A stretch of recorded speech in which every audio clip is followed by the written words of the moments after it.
I need you to stay with me for the next few minutes, because what you're about to hear doesn't start as a horror story. It starts as a habit. A simple decision someone made that felt harmless at the time. The kind of thing any of us might do without thinking twice. And that's what makes this so unsettling, because once you realize how ordinary it all began, you can stop asking yourself a terrifying question. What if this could happen to me too?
He noticed things most people filtered out.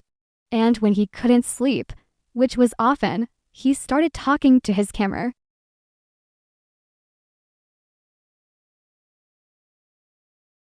He would sit at his desk, camera propped up casually, and talk about work frustrations, awkward conversations, random ideas.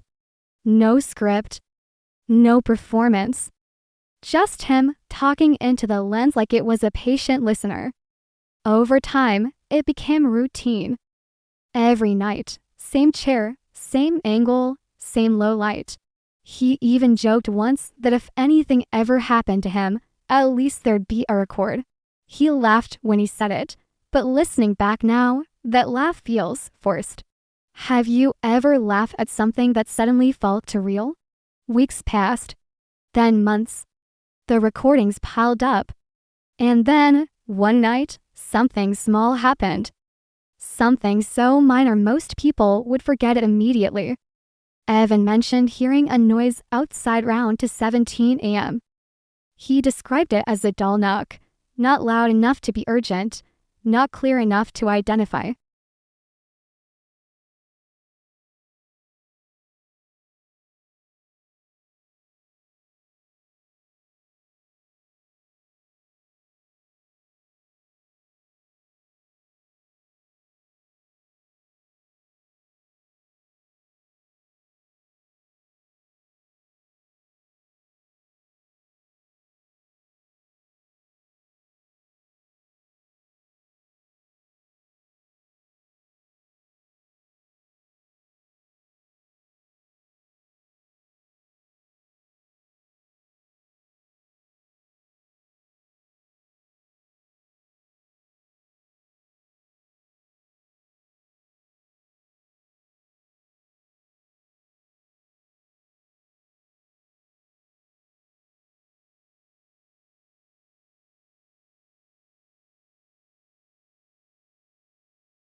Evan called a friend the next day, joked about a raccoon or bad insulation.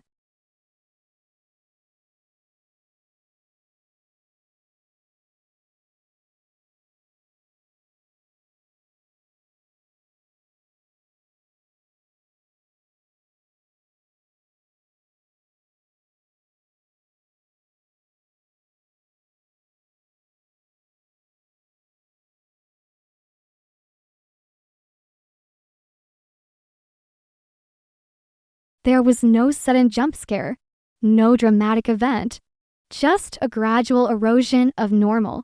Evan started sleeping with the camera on.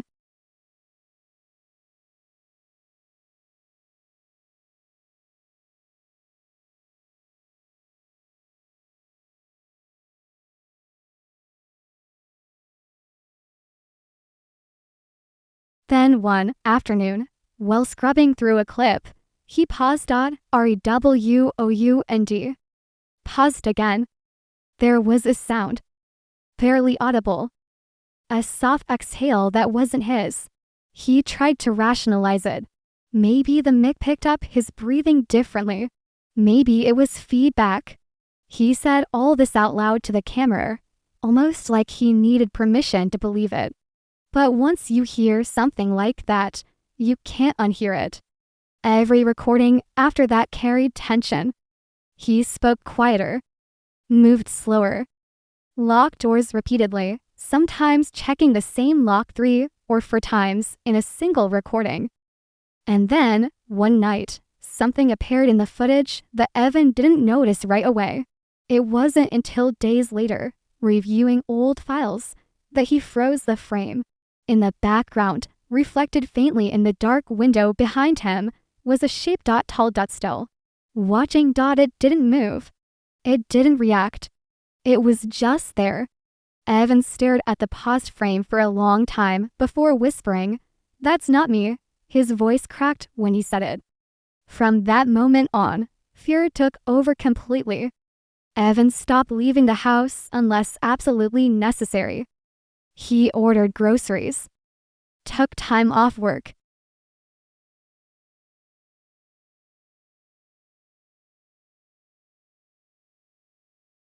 He wondered aloud if someone had been living in the attic, if the house had been watched before he moved in, if he'd been chosen for some reason he couldn't understand. And then he asked a question that still haunts people who've heard these recordings. What if it knows I am recording? The final week is hard to listen to. His voice grew thin, exhausted. He hadn't slept properly in days.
The camera was still there, recording. Evan was gone. No signs of forced entry. No struggle. The attic was empty. No fingerprints. No explanation. The final file was corrupted, except for one short audio clip recovered later. A quiet voice, not Evan's, breathing directly into the microphone, followed by a single sentence, "You saw me. So now I'll ask you the same question people ask themselves after hearing this story. Would you have kept recording? Or would you have turned the camera off, hoping that not seeing it meant it couldn't see you either?